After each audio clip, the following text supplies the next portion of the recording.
जय हिंद बच्चों। तो जैसा कि हम लोग क्लास 10th मैथ्स के अनसॉल्व पेपर सॉल्व कर रहे थे, जिसमें हमने आप लोगों का 822 HX को जो है पूरा सॉल्व कर लिया था। आज हम लोग जो 822 HY सॉल्व करने वाले हैं। तो इसमें हम लोग मैथ का सेट नंबर जो 2 है उसको सॉल्व करेंगे, ठीक है। तो यहाँ पर जो हमारा खंड आ है, सबसे पहले सेक्शन ए आता है जिसमें हमको बहुविकल्पीय प्रश्न दिए जाते हैं, मल्टीपल चॉइस क्वेश्चंस दिए जाते हैं जो हमारे 20 होते हैं, और वो होते हैं ओमार बेस्ड, यानी कि आपको वो ओमार सीट पर करने होते हैं, ठीक है। तो सबसे पहले हम लोग 20 ऑब्जेक्टिव क्वेश्चंस को कवर करेंगे। इसके बाद आगे क्वेश्चंस को देखेंगे जो आपके वर्णनात्मक प्रश्न होंगे। उससे पहले अगर आप चैनल पर पहली बार आए हैं तो चैनल को सब्सक्राइब कर दीजिए और वीडियो को भी लाइक कर दीजिए, जिससे इंपॉर्टेंट अपडेट वगैरह हैं जो आपको टाइम टाइम मिलती रहे। साथ में आप लोग जो है टेलीग्राम एंड व्हाट्सएप चैनल को जरूर ज्वाइन कर लीजिएगा, जिससे पीडीएफ वगैरह वहां पर आपको प्रोवाइड कर दी जाती है। तो चलिए एक एक करके हम लोग सारे क्वेश्चंस को कवर करते हैं। जिसमें हमारा सबसे पहला क्वेश्चन आ जाता है, बहुपद 3x² प्लस 5x+2 के शून्यकों का योगफल होगा। बहुपद हमको क्या दिया गया, 3x² प्लस 5x+2, ये हमको क्या दिया, बहुपद दिया गया है, ठीक है। इसके हम मान लेते हैं शून्य अल्फा तथा बीटा है। क्या है, अल्फा तथा बीटा है। तो अल्फा प्लस बीटा बराबर क्या होता है, -k b/a, और अल्फा बीटा यानी कि शून्यकों का गुणनफल होता है c/a। अब यहाँ पर a क्या है, b क्या, उसको समझ लीजिए। x² का गुणांक होता है वो होता a, जो x का गुणांक होता है वो होता b, जो अचर पद होता है वो होता है c, ठीक है। तो यहाँ से हम लोग क्या, हमको क्या निकालना है, अल्फा प्लस बीटा निकालना है, शून्यकों का क्या करना है, योगफल निकालना है। तो अल्फा प्लस बीटा बराबर माइनस, यहाँ से क्या हो जाएगा, माइनस बी का मान कितना हो जाएगा, 5 हो जाएगा, और यहाँ पर जो है ए का मान कितना हो जाएगा, 3 हो जाएगा, -के 5/3 हो जाएगा, ठीक है। ऑप्शन नंबर यहाँ पर आपका जो है बी वाला करेक्ट हो जाएगा। अगर हमसे गुणनफल पूछता तो c/a लगाते। सी का मान कितना दिया गया, 2 दिया गया। ए का मान कितना दिया गया, 3 दिया गया है, ठीक है। तो ये हम यहाँ पर 3 लिख देते, आंसर आ जाता हमारा 2/3। तो ये आप कर सकते थे। तो यहाँ पर हमसे स्तुनकों का योगफल पूछा गया तो हमने योगफल आया -के 5/3। ऑप्शन यहाँ पर हमारा जो है बी वाला करेक्ट हो गया, ठीक है। इसके बाद नेक्स्ट है, समीकरण 2x+a y = 1 तथा 3x-k 5y = 7 का कोई भी हल नहीं होगा यदि a का मान हो। अब देखो, कोई भी हल नहीं होगा, इसकी कंडीशन क्या है, इसकी कंडीशन है a1/a2 बराबर b1/b2 does not equal to c1/c2। देखो ये क्या है, ये समीकरण दिए गए हैं तो इनकी कोई रेखा भी होगी और इसकी भी कोई रेखा होगी। देखो, जब कोई भी हल नहीं होगा इसका मतलब क्या, ये जो दोनों रेखाएं होंगी वो क्या होंगी, समांतर होंगी। क्या होंगी, समांतर होंगी। जब कोई भी रेखा कोई दो रेखाएं एक दूसरे को काटती हैं तो यहाँ पर जो काटती है वही इसका हल होता है। क्या होता है, वही इसका हल होता है। तो यहाँ पर 3 कंडीशंस होती हैं। पहली कंडीशन है जिसमें आपका a1/a2 does not equal to b1/b2 होता है। क्या होता है, b1/b2 होता है। इसमें क्या होता है, जब अद्वितीय हल होता है। क्या होता है, जब अद्वितीय हल होता है, ठीक है।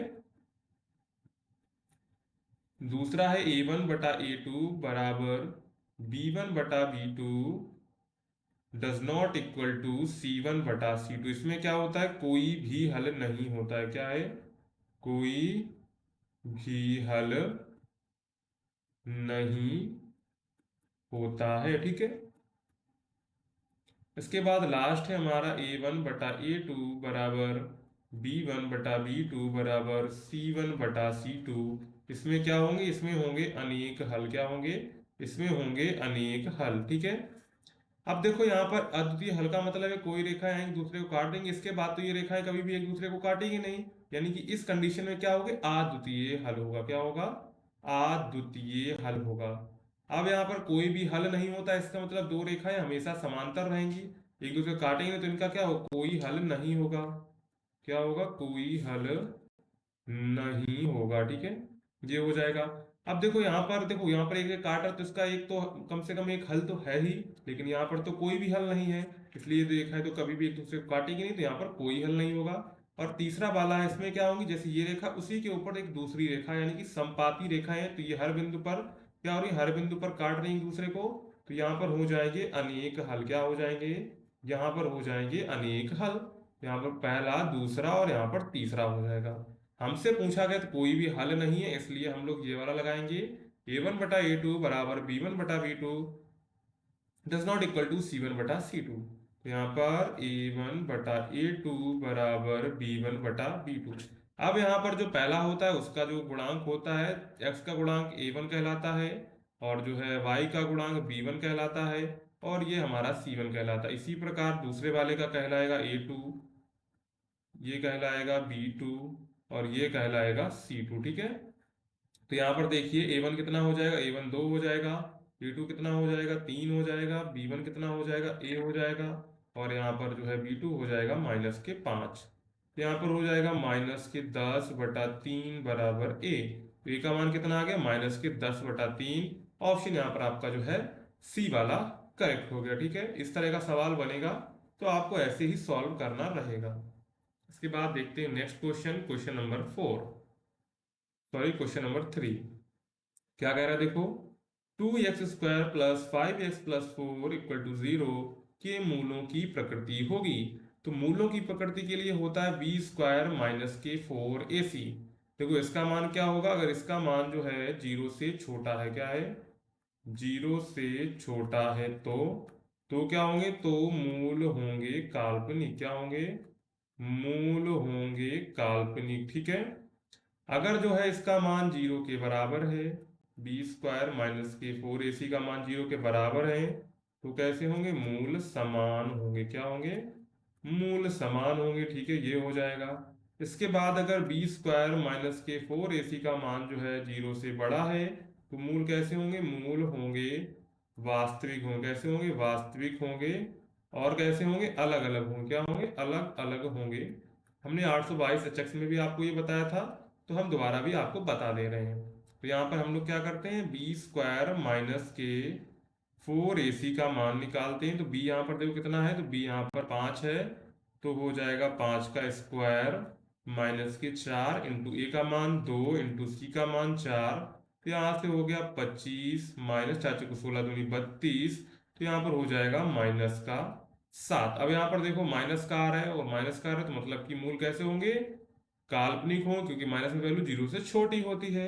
यहाँ पर देखो परिमेय और बराबर, अपरिमेय, परिमेय और असमान, वास्तविक नहीं। तो ऑप्शन यहाँ पर आपका जो है डी वाला करेक्ट हो जाएगा। वास्तविक नहीं होंगे, वास्तविक नहीं होंगे इसका मतलब काल्पनिक होंगे। ठीक है, इसके बाद नेक्स्ट है समांतर श्रेणी 4 + 9 + 14 डॉट डॉट 254 का अंत से क्या है, अंत से 10वां पद है। यहाँ पर देखो वैल्यू क्या कर देगी, वैल्यू हमको यहाँ पर मिल जाएगी, ए का मान 4 दिया गया है, डी का मान निकाल लेते हैं, A2 - के A1 बराबर 9, 4 बराबर आ गया 5, डी का मान आ गया 5, और एल यानी कि अंतिम पद हमको दिया गया है 254। अगर हमसे कभी भी अंत से पूछता है, अंत से nवां पद का सूत्र आप लोग नोट कर लीजिए कॉपी में। अंत से nवां पद क्या होता है, l - के n - के 1 d, ये सूत्र होता है अंत से nवां पद का। ठीक है, इसको आप कॉपी में नोट कर लीजिए, इंपॉर्टेंट है। अगर प्रारंभ से आपसे पूछ दे, किससे पूछ दे, प्रारंभ से बताइए, प्रारंभ से nवां पद, प्रारंभ से nवां पद, तो क्या बनेगा, a + n - के 1 d। क्या बनेगा, a + n - के 1 d। हमसे अंत से पूछा गया तो वैल्यू रखेंगे, l का मान कितना है, 254 है, माइनस n का मान 10 - के 1, d का मान 5। ठीक है, इसको आगे सॉल्व करेंगे, 254 - के 9 इंटू 5, तो यहाँ से हो जाएगा 254 - के 45 बराबर 209। यानी कि ऑप्शन नंबर यहाँ पर हमारा जो है सी वाला करेक्ट हो जाएगा, 209। क्या करेक्ट होगा, ऑप्शन सी 209। इसके बाद चलते हैं नेक्स्ट क्वेश्चन नंबर 5 पर। तो क्वेश्चन नंबर 5 का, चित्र में समरूप त्रिभुजों का एक युग्म है, इन्हें सांकेतिक रूप से व्यक्त करने का सही रूप होगा त्रिभुज एबीसी सर्वांग सम त्रिभुज डीईएफ, त्रिभुज एबीसी सर्वांग सम त्रिभुज ईएफडी, त्रिभुज एबीसी सर्वांगसम त्रिभुज ईडीएफ और इनमें से सभी। तो ऑप्शन तो यहाँ पर आपका सी वाला करेक्ट हो जाएगा। हमने ऐसे ही देख के बता दिया। अब आप लोग कैसे ढूंढेंगे उसको देखिए। तो यहाँ पर देखो त्रिभुज हमको दो दिए गए हैं, ठीक है, ए बी सी, और त्रिभुज हमको दिया गया है नेक्स्ट डी ई एफ। यहाँ पर देखो कोण बी के बराबर क्या है, कोण डी है। कोण बी बराबर कोण डी है, मतलब कि त्रिभुज में जहां पर बी लिखा होगा उसी के बिल्कुल सेम टू सेम जगह डी लिखा होगा। इतना समझ में आपके आ गया, ठीक है। इसके बाद देखो यहाँ से एंगल से, अगर हम लोग यहाँ से एंगल से लेते हैं बी ए, क्या लेते हैं, बी ए लेते हैं या फिर ए बी लेते हैं।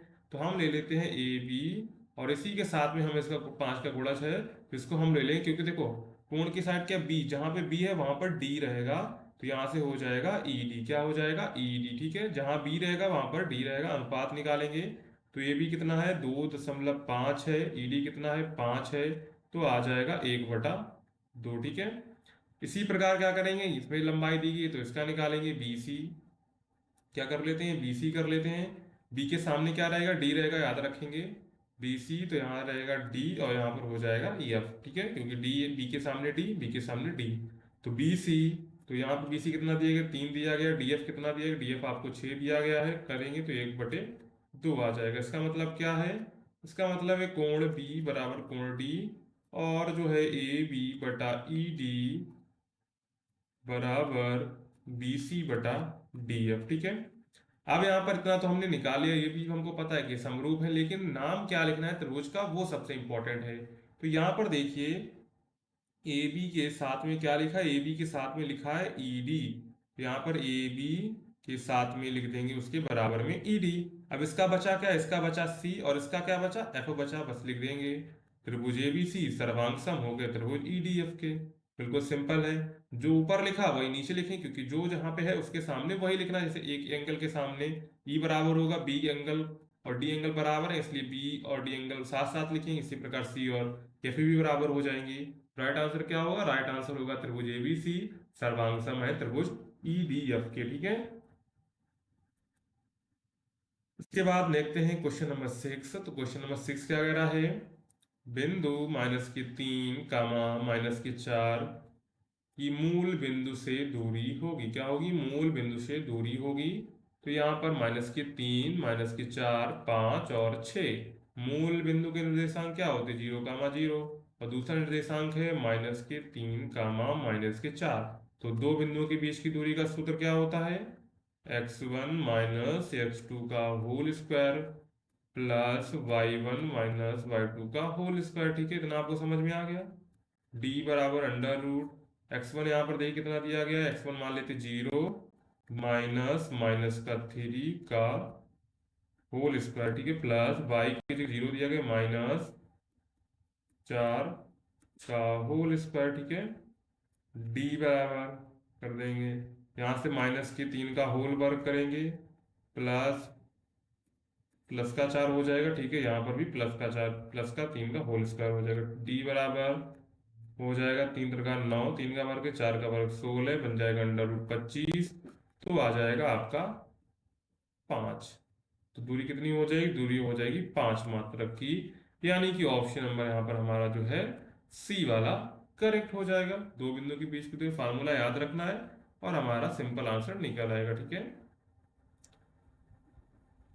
उसके बाद ये रिकॉर्ड a बराबर 3/4 है, तो सेक a का मान निकालिए, ठीक है। तो यहाँ पर त्रिभुज वाला फार्मूला यहाँ पर लगाएंगे। आपके सिलेबस में त्रिभुज ही है, नहीं तो हम सूत्र से भी निकाल सकते हैं, ठीक है। तो यहाँ पर कॉट a, इसको मान लेते a, इसको मान लेते b, और इसको मान लेते c, ये हो गया समकोण। तो कॉट a बराबर क्या होता है, कॉट थीटा बराबर क्या होता है, आधार बटा क्या होता है, लंब। तो आधार यहाँ पर कितना हो, आधार हो जाएगा 3, लंब कितना हो जाएगा, लंब हो जाएगा 4, ठीक है। ए के हिसाब से आधार ये हो गया, लंब ये हो गया, ठीक है। कॉट ए बराबर आधार, ऊपर वाला आधार होता है 3 लिख दिया आधार, नीचे वाला क्या होता है लंब, तो लंब लिख दिया 4। तो यहाँ से एसी कितना निकल के आ जाए, एसी आ जाएगा आपका, देखो लंब का वर्ग धनकर्ण का वर्ग, उसका अंडर रूट करेंगे तो आएगा 5, यानी कि एसी की वैल्यू निकल कर आ जाएगी 5। अब हम निकालेंगे सबसे पहले कॉस ए, उसका उल्टा कर देंगे तो हमको सेक ए मिल जाए। कॉस ए बराबर क्या होता है, आपने ये पढ़ा होगा, लाल बटा कक्का यानी कि आधार बटा कर्ण। आधार कितना दिया गया 3, कर्ण कितना दिया गया है, कर्ण आपको दिया गया 5। तो यहाँ से हमने कॉस ए बराबर निकाल लिया 3/5। तो यहाँ से सेक ए बराबर हो जाएगा आपका 5/3। क्या हो जाएगा 5/3, यानी कि ऑप्शन नंबर यहाँ पर हमारा डी वाला करेक्ट हो गया 5/3। इसके बाद नेक्स्ट है आपका क्वेश्चन नंबर 8। तो क्वेश्चन नंबर 8 क्या करें, tan alpha equal to sine alpha हो तो अल्फा का मान ज्ञात कीजिए। तो आपको यहाँ पर क्या दिया गया है, टेन अल्फा बराबर साइन अल्फा। तो टेन अल्फा को हम लोग लिख सकते हैं साइन अल्फा बटे कॉस अल्फा बराबर साइन अल्फा। साइन अल्फा से साइन अल्फा चला गया, तो यहाँ पर बच गया 1/कॉस अल्फा बराबर 1। तो कॉस अल्फा बराबर 1। तो यहाँ से हो जाए cos alpha equal to cos 0, क्योंकि कॉस 0 का मान होता है 1। कॉस से कॉस 1 चला गया, अल्फा बराबर गया, अब अल्फा बराबर आ गया 0 डिग्री। क्या आ गया, अल्फा बराबर 0 डिग्री। ऑप्शन नंबर यहाँ पर आपका जो है ए वाला करेक्ट हो जाएगा। ठीक है, इसके बाद है क्वेश्चन नंबर 9। तो क्वेश्चन नंबर 9 क्या कह रहा है, देखो एक छड़ की लंबाई का उसकी छाया से अनुपात है 1/√3 है। सूर्य का उन्नयन कोण ज्ञात कीजिए। मतलब कि कोई छड़ होगी, ठीक है, और उसकी जो छाया पड़ रही है और यहाँ पर जो है कोई सूर्य है, तो सूर्य की प्रकाश किरण पड़ेगी इस पर और इस तरह जो है इसकी छाया बनेगी। तो यहाँ पर ये बनेगा थीटा, जो उसका उन्नयन कोण होगा सूर्य का। ठीक है, तो यहाँ पर देखो छड़ की लंबाई कितनी है, छड़ की लंबाई यहाँ पर 1 दी गई है, तो यहाँ और छाया की लंबाई कितनी हो जाएगी, √3 हो जाएगी। यहाँ पर दिया गया छड़ की लंबाई का उसकी छाया से अनुपात कितना, 1/√3। इसका मतलब छाया अगर एक मात्रक है तो यहाँ पर जो है छाया हो जाएगी √3 मात्रक। ठीक है, अगर छड़ की लंबाई कितनी है, 1 मात्रक है, तो छाया की लंबाई हो जाएगी √3 मात्रक। हमसे पूछा गया सूर्य का उन्नयन कोण। अब लंब और आधार किस में होते हैं, लंब आधार होते हैं टैन में। तो टैन थीटा बराबर लंब कितना है 1, आधार कितना है √3।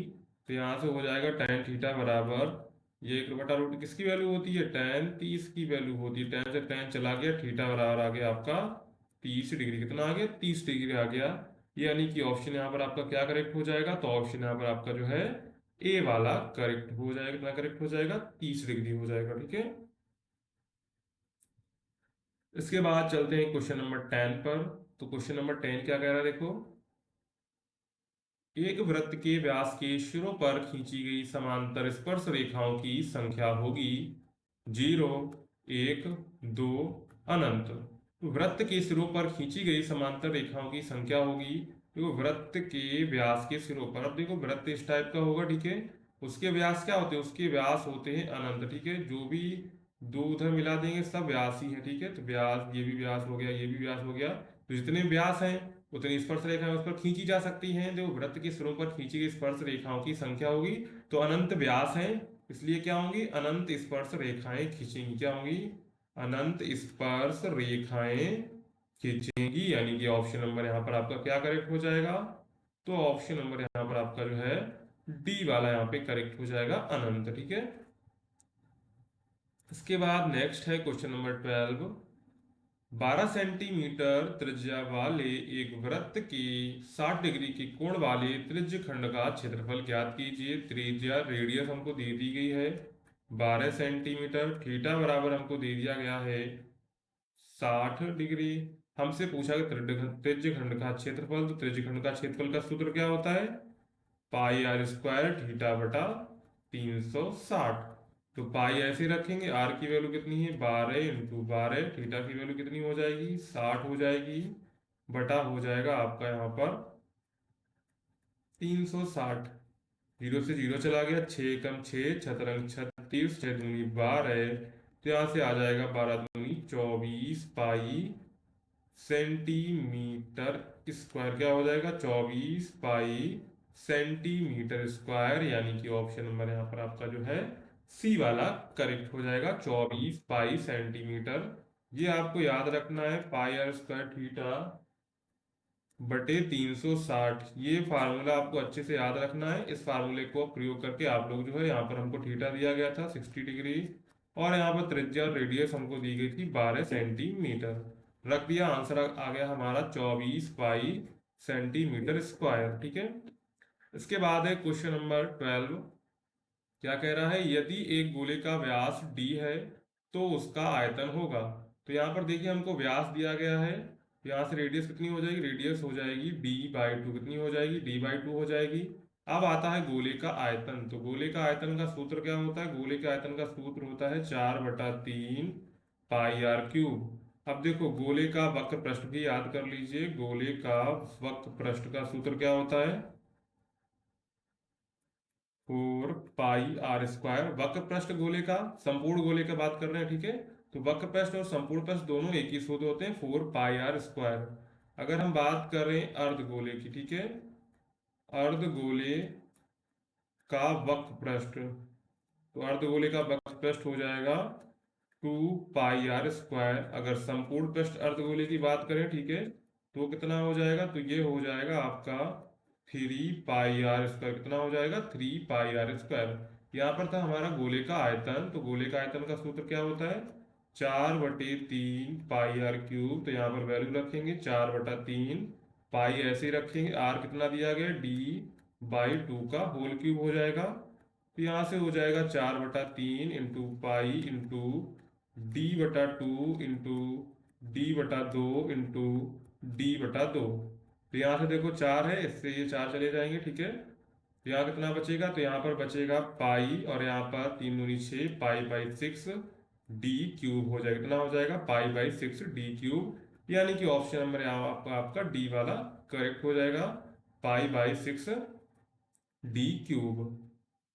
इसके बाद नेक्स्ट है, आर त्रिज्या के किसी एक ठोस अर्धगोले का कुल पृष्ठीय क्षेत्रफल होगा, ठीक है।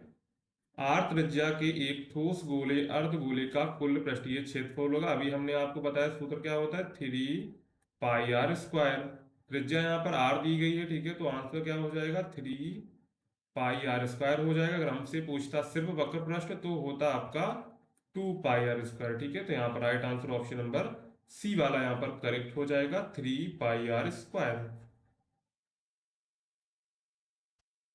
के बाद नेक्स्ट है हमारा क्वेश्चन नंबर 14। तो क्वेश्चन नंबर 14 क्या क्या रहा है, निम्नलिखित बारंबारता सारणी का माध्यिका वर्ग होगा। यानी कि हमको जो माध्यिका वर्ग है वो निकालना है। तो सबसे पहले निकालनी होगी हमको माध्यिका। तो उसके लिए सबसे पहले हम लोग बनाएंगे यहाँ पर जो है बारंबारता सारणी। तो सबसे पहले यहाँ पर हम लोग लिख लेते हैं वर्ग अंतराल 0 से 5, 5 से 10, 10 से 15, 15 से 20, और हो जाएगा आपका 20 से 25। यहाँ पर f लिख लेते हैं, ठीक है। तो f यहाँ पे हो जाएगी 4, और यहाँ पर हो जाएगी आपका 6, और इसके बाद हो जाएगा 5, और यहाँ से हो जाएगा 8, और यहाँ से हो जाएगा 2। संचयी बारंबारता सबसे पहले निकालेंगे, तो 4 हो जाएगी, 6 4 10, 10 5 15, 15 8 हो जाएगी आपकी, कितनी हो जाएगी, 23 हो जाएगा, ठीक है। 23 2 आपकी 25, यानी कि टोटल n का मान कितना आ गया, 25 आ गया। अब यहाँ पर जो n का मान है उसको देखिए। तो n का मान यहाँ पर क्या है, n का मान है यहाँ पर विषम। क्या है, n का मान है विषम। जब n का मान विषम हो, ठीक है, जब n का मान विषम हो तब माध्यिका बराबर क्या होता है, n/2 प्लस 1वां पद। क्या होता है, n/2 प्लस 1वां पद। तो n/2, n कितना है 25, प्लस 1/2, यानी कि आपका हो जाएगा 26/2, बराबर हो जाएगा 13वां पद। क्या हो जाएगा, 13वां पद। अगर हम लोग देखें 13वां पद, तो यहाँ तो 10 पद है, 13वां पद इसमें आएगा, इसमें आएगा, इसमें आएगा, यानी कि 10 से 15 के बीच में आएगा। ऑप्शन नंबर यहाँ पर आपका जो है सी वाला करेक्ट हो जाएगा। इसको सही कर लीजिए, n+1/2वां पद होता है, ठीक है। तो ये होता है माध्यिका का। अगर यहीं पर क्या होता, यहीं पर होता सम। क्या होता, यहीं पर होता सम, तो क्या क्या सूत्र लगता, n/2वां पद प्लस n+1/2वां पद बटे 2, ये फार्मूला लगता है। अभी इस टाइप का आगे सवाल इसमें आएगा तो उसमें हम इसको कवर करेंगे, ठीक है।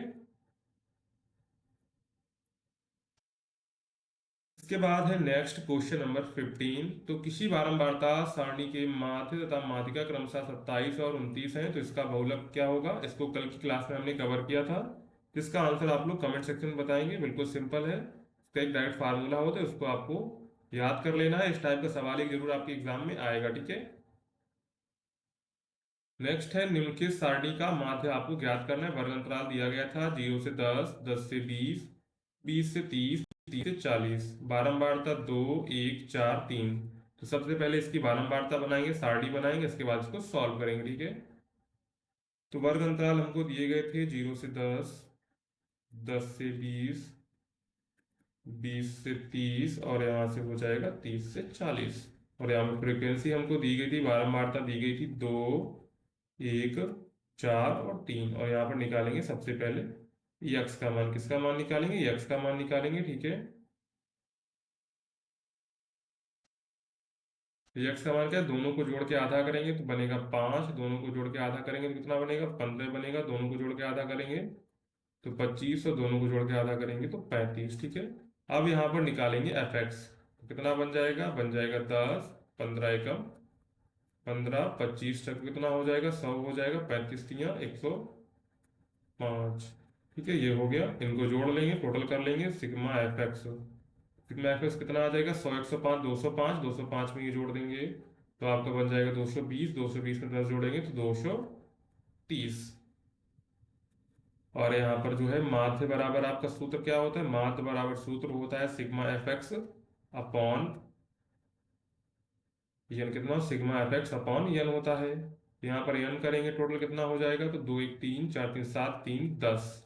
सिग्मा एफ एक्स कितना? 230। एन का मान कितना? 10 कर देंगे, आ जाएगा आपका आंसर 23। कितना आ जाएगा? आंसर आ जाएगा 23। यानी कि अगर हम लोग देखें तो ऑप्शन नंबर यहाँ पर आपका जो है बी वाला करेक्ट हो जाएगा। बस इसको आपको क्या करना है, अपनी कॉपी में जो इसको लाइनिंग कर लेनी है बीच में। हमने यहाँ पर लाइनिंग नहीं की है, तो इनको आप जो है पटरी से अपनी स्केल से लाइन कर लीजिएगा, ठीक है। इसके बाद है क्वेश्चन नंबर आपका 17। एक अधिवर्ष में 53 सोमवार होने की प्रायिकता होगी। एक अधिवर्ष का मतलब क्या है? Leap year. लीप ईयर में दिन कितने होते हैं? 366 होते हैं, ठीक है। तो सप्ताह कितने हो जाएंगे? तो 366 डिवाइड बाई 7 करेंगे तो यहाँ से हो जाएगा 7, 7 दूनी 14, 7 एक 7 चूर 7 पन्ना 35, कैरी एक 16 हो जाएगा, 7 दूनी 14। यानी कि कितने? 52 सप्ताह तो आपके निकल आए। क्या होंगे? 52 सप्ताह तो आपके निकले, लेकिन 2 दिन एक्स्ट्रा बच जाएंगे। क्या होंगे? 2 दिन जो है एक्स्ट्रा बच जाएंगे। वो हो सकता है कि रविवार और सोमवार हो, ठीक है, या फिर सोमवार या मंगलवार हो, ठीक है। हो सकता है मंगलवार या बुधवार हो, ठीक है। हो सकता है कि बुधवार और बृहस्पतिवार हो सकता है कि बृहस्पति और शुक्र हो सकता है कि शुक्र और शनि और हो सकता है कि शनि और रवि हो। यानी कि एक दिन ये 2, 3, 4, 5, 6 और यहाँ पर 7, यानी कि 7 जोड़े ऐसे हैं जिसमें ये 2 दिन पड़ सकते हैं। लेकिन हमको चाहिए क्या? हमको चाहिए 53 सोमवार। तो सोमवार की स्थितियां कितनी है? सोमवार की स्थितियां हैं 2, रविवार और सोमवार, और सोमवार और मंगलवार। इसमें ही हमको सोमवार मिल सकता है। जो चाहिए हमको 53 सोमवार। टोटल स्थितियां कितनी है? 7 है। हमारे अनुकूल कितनी है? 2 है, तो प्रायिकता हो जाएगी 2/7। ऑप्शन नंबर यहाँ पर आपका जो है सी वाला करेक्ट हो जाएगा, ठीक है। इसके बाद है क्वेश्चन नंबर 18। क्वेश्चन नंबर 18 क्या कह रहा है? दो मित्र का जन्म 2020 में हुआ था। प्रायिकता ज्ञात कीजिए कि दोनों का जन्मदिन एक ही हो। अब देखो यहाँ पर दिन टोटल कितने होंगे? दिन तो आपके होंगे 365 दिन। कितने होंगे? 365 दिन होंगे, क्योंकि ये 2020 में हुआ। किसमें हुआ है? 2020 में हुआ है। तो इसको क्या करेंगे? 4 से अगर हम लोग डिवाइड कर लेते हैं, 4 पंचे 20, पूरा पूरा चला जाएगा, ठीक है। और 4 पंचे 20, तो यानी कि 2020, यानी कि पूरा पूरा जा रहा है। मतलब कि ये क्या हो जाएगा? ये हो जाएगा लीप ईयर। क्या हो जाएगा? लीप ईयर हो जाएगा। कितना हो जाएगा? लीप ईयर हो जाएगा। लीप ईयर में कितने दिन होते हैं? 366 दिन होते हैं। कितने होते हैं? 366 दिन होते हैं। तो यहाँ पर 300 टोटल 300 कितने दिन है, 366 दिन, लेकिन जन्मदिन कितने दिन चाहिए, एक दिन एक साथ चाहिए, दोनों का जन्मदिन एक ही हो, यानी कि एक ही दिन उनका जन्मदिन मनाए, तो टोटल कितना दिन होगा, एक दिन होगा। तो प्रायिकता हो जाएगी हमारी 1/366, क्योंकि वो दिन क्या होगा, संभावित जो दिन होगा वो एक ही दिन होगा, चाहे साल में कोई भी दिन हो, जन्मदिन तो एक ही दिन पड़ता है। टोटल संभावित कितना, एक टोटल कितना है 366 दिन, तो प्रायिकता हो जाएगी 1/366। ऑप्शन नंबर यहाँ पर आपका जो है बी वाला करेक्ट हो जाएगा। यहाँ पर जो है इस तिथि को विशेष ध्यान रखिए, अगर यहीं पर 2019 होता तो आंसर हो जाता हमारा 1/365, क्योंकि 2019 क्या है, लीप ईयर नहीं है, तो यहाँ पर राइट आंसर हो जाता है 1/365। तो यहाँ पर विशेष ध्यान रखिएगा। तो ऑप्शन यहाँ पर आपका जो है बी वाला करेक्ट हो जाएगा। बच्चों ने ध्यान नहीं दिया होगा, सीधे राइट आंसर मार दिया होगा 1/365, वो हमारा गलत हो गया, ठीक है।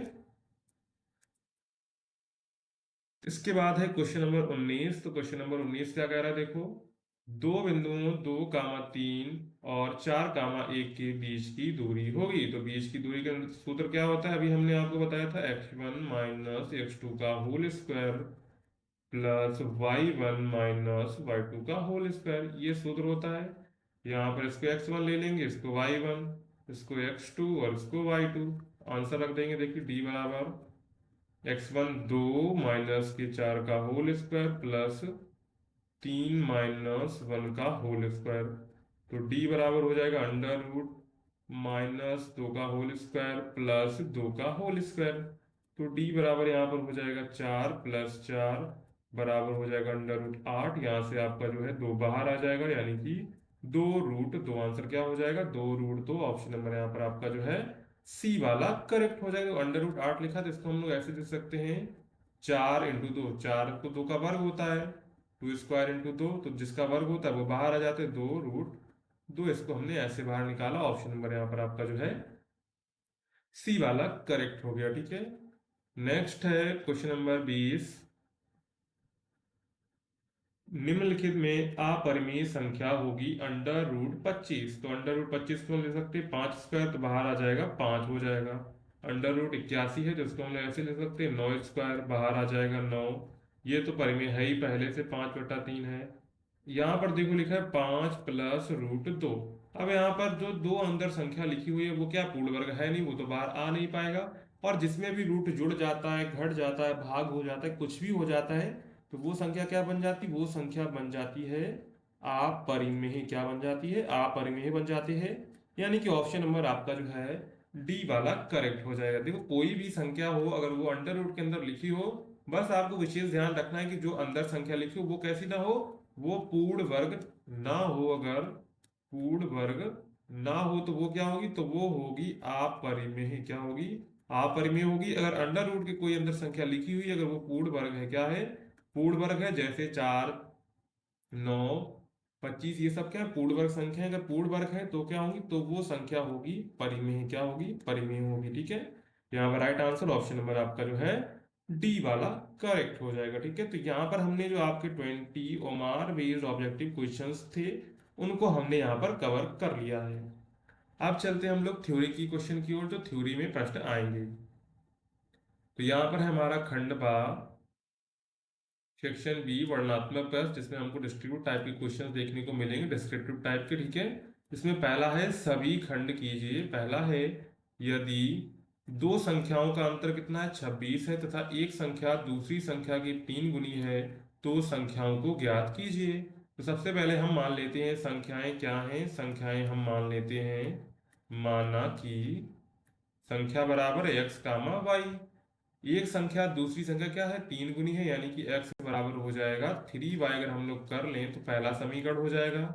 प्रश्नानुसार सब क्या कर रहे हैं, प्रश्न के अनुसार कर रहे हैं, ठीक है। प्रश्नानुसार x - x बराबर 3y हो जाए, क्योंकि जो एक संख्या है वो दूसरी संख्या कितनी है, 3 गुनी है। और कह रहे हैं दो संख्याओं का अंतर, मतलब कि x माइनस के y बराबर कितना दिया गया, 26 दिया गया है।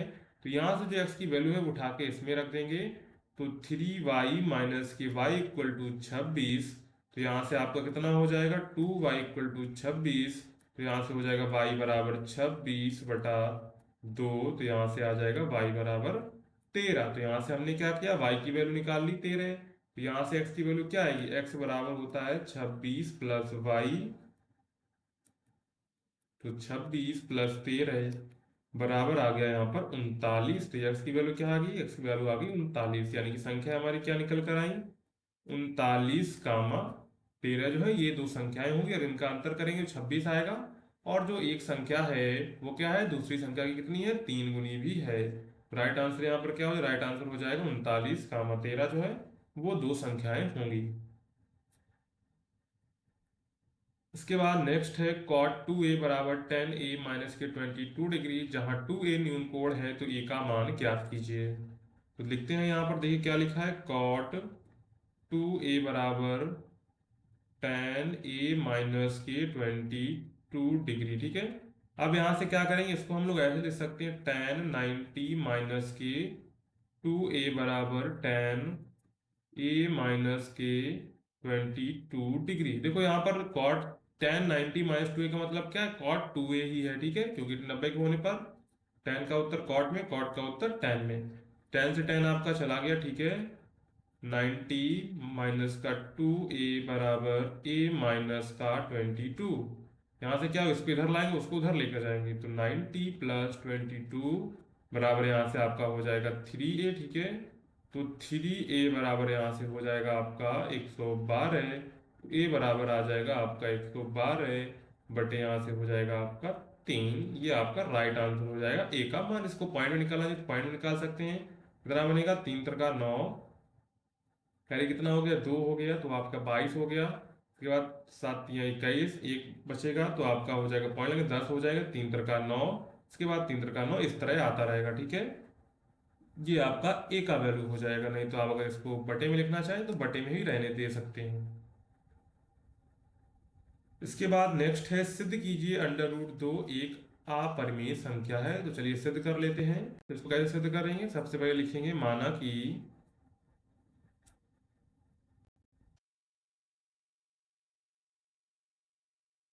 √2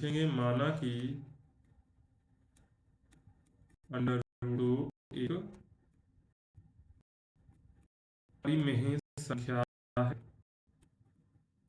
परिमेय संख्या है, इसलिए क्या हो जाएगा, इसलिए √2 बराबर p बटा q, क्योंकि परिमेय संख्या तो उसको हम लोग p बटे q के रूप में लिख सकते हैं, क्योंकि परिभाषा क्या है परिमेय संख्या की, ऐसी संख्या जिसे हम लोग p बटा q के रूप में लिख सकें उसे हम लोग परिमेय संख्या कहते हैं। जहां p और q पूर्णांक हैं, पूर्णांक हैं तथा जिनका सार्वगुणनखंड है, जिनका सार्वगुणनखंड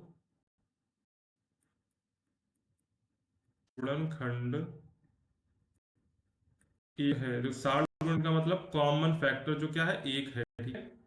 तो यहाँ से क्या हो जाएगा, √2 q बराबर हो जाएगा आपका p, दोनों तरफ क्या करेंगे, दोनों तरफ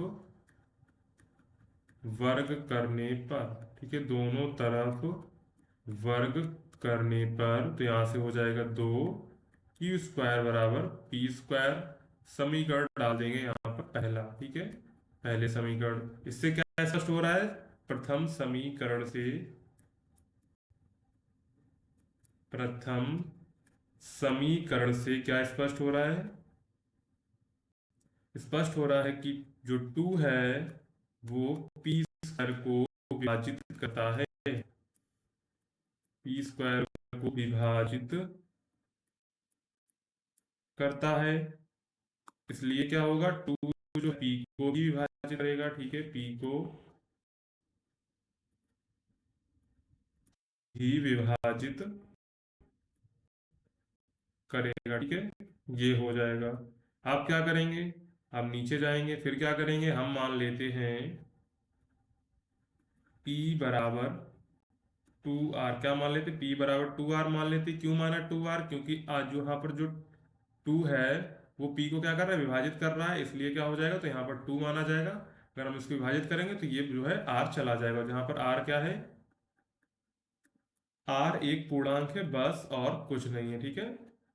यहाँ पर क्या करेंगे, दोनों तरफ अगर हम लोग वर्ग करते हैं, दोनों तरफ वर्ग करने पर यहाँ पर क्या हो जाएगा, p² बराबर हो जाएगा आपका 4r²। यहाँ से पी स्क्वायर की वैल्यू रखेंगे तो कितना बनेगा, 2q² बराबर 4r²। 2 से आपका ये चला जाएगा तो q² बराबर आ जाएगा 2r²। समीकरण सेकेंड। तो समीकरण सेकेंड से क्या हमको मिल रहा है, समीकरण सेकेंड से दूसरे से क्या मिल रहा है, इसका मतलब है जो 2 है q² को विभाजित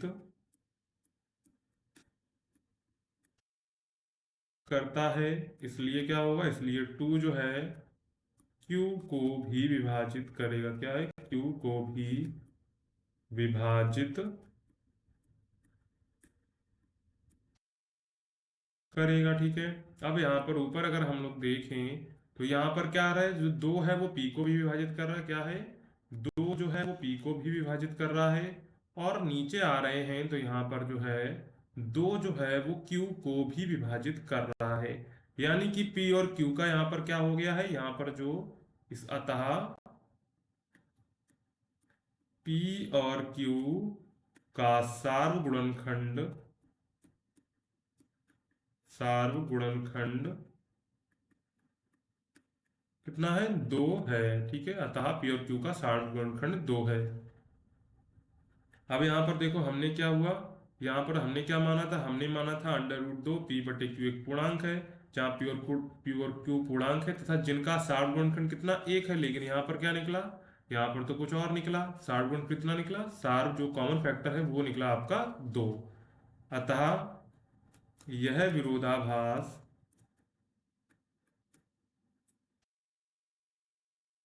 अतः यह विरोधाभास इसलिए उत्पन्न हुआ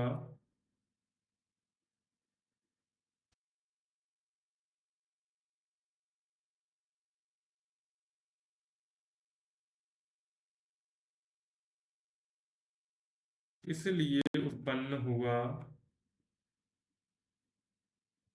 क्योंकि हमने जो माना था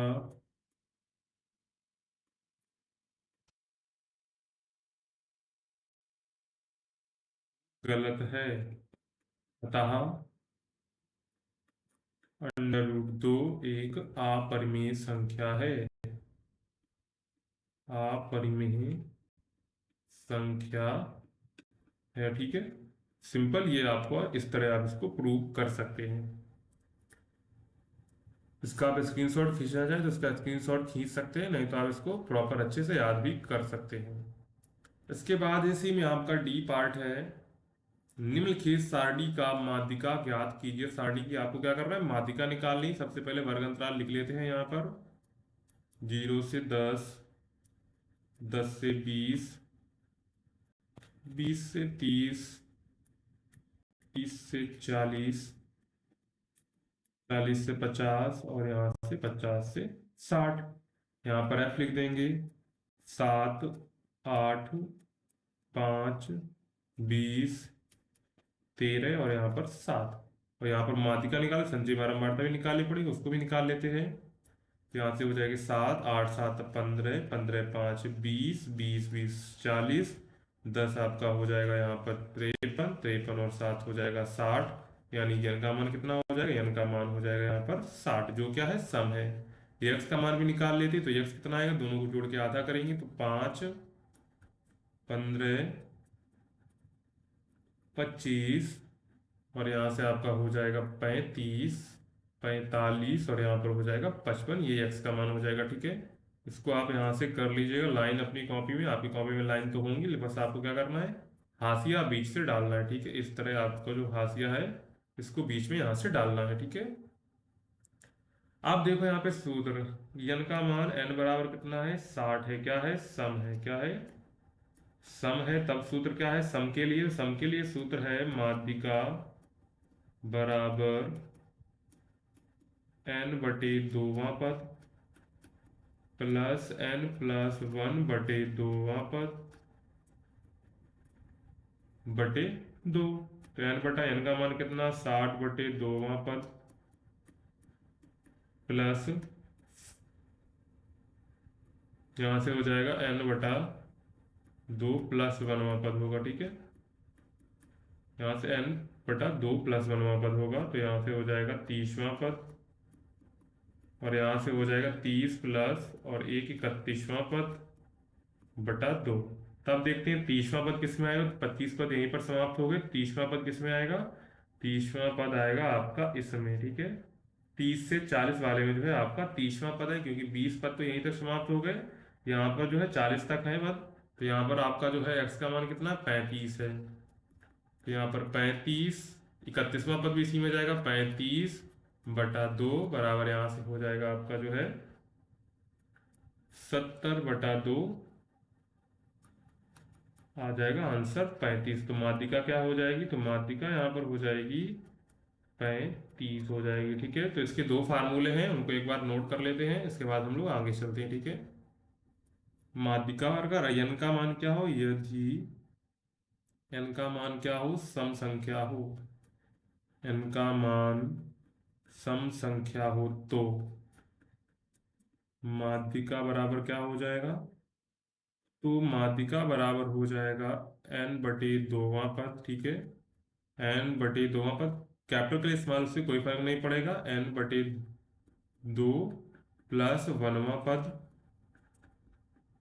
बटे 2, ये माध्यिका हो जाएगी। अगर n का मान क्या हो, n का मान विषम हो, क्या हो, n का मान विषम हो, तब क्या होगा, तो होगा n/2 प्लस, तब क्या सूत्र हो, तब होगा n+1/2वां पद, ये वाला होगा, ठीक है। ये नोट कर लीजिए। तो n का मान क्या हो, n का मान हो विषम, तो ये वाला सूत्र लगेगा n+1/2वां पद, ये पूरा बटे रहेगा, यहाँ पर n/2 प्लस 1वां पद रहेगा।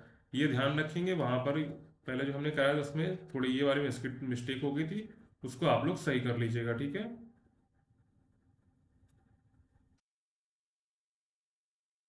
इसके बाद इसी में आपका ई क्वेश्चन है, द्विघात समीकरण 4x² प्लस 9x प्लस 5 = 0 के मूल ज्ञात की। तो यहाँ पर दो तरीके हैं, आप गुणनखंड मेथड लगा सकते हैं, नहीं तो आप धराचार का सूत्र लगा सकते हैं, ठीक है। तो यहाँ पर हम लोग जो है कौन सा सूत्र लगाएंगे, गुणनखंड वाला मेथड लगाएंगे। तो यहाँ पर दिया गया है 4x² प्लस 9x प्लस 5 बराबर 0।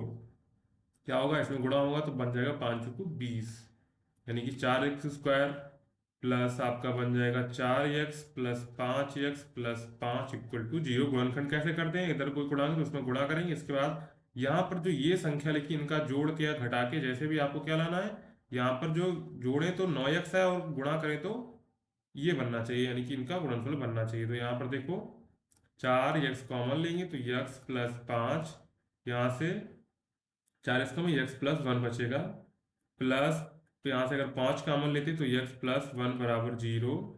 तो यहाँ से 4x+5 और x+1 बराबर 0, तो यहाँ से हो जाएगा 4x+5 = 0। तो x बराबर आ जाएगा -5/4, और इधर हो जाएगा x+1 = 0, तो x बराबर हो जाएगा -1। तो ये दो आंसर आएंगे हमारा, x बराबर आएगा -5/4 और x बराबर आएगा आपका -1।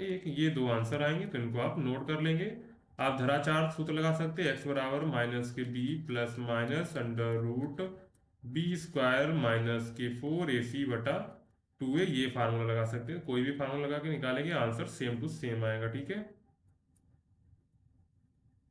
इसके बाद इसी में आपका एफ क्वेश्चन है, क्या कह रहा है, 1 सेंटीमीटर व्यास वाली 8 सेंटीमीटर लंबी तांबे की छड़ का आयतन ज्ञात कीजिए।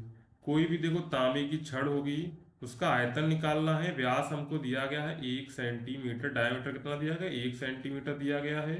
तो यहाँ से रेडियस कितनी हो जाएगी, रेडियस हो जाएगी 1/2 सेंटीमीटर।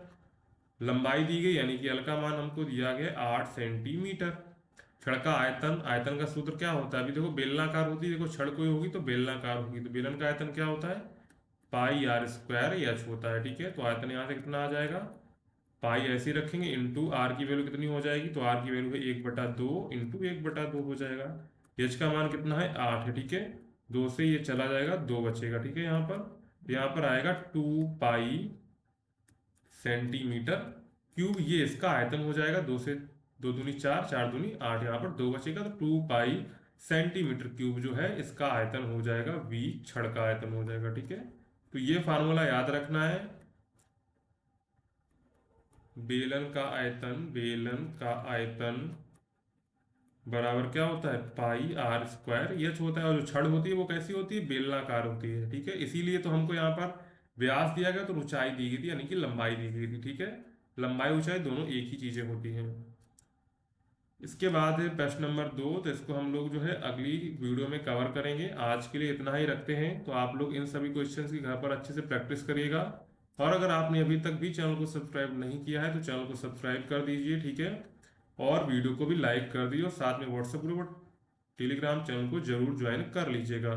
और अगर आपको इसकी PDF डाउनलोड करनी है तो आप हिंदुस्तान knowledge.com पर विजिट कर सकते हैं, वहां पर आपको इसकी PDF मिल जाएगी। तो चलिए मिलते हैं नेक्स्ट वीडियो में, तब तक के लिए जय हिंद बच्चों।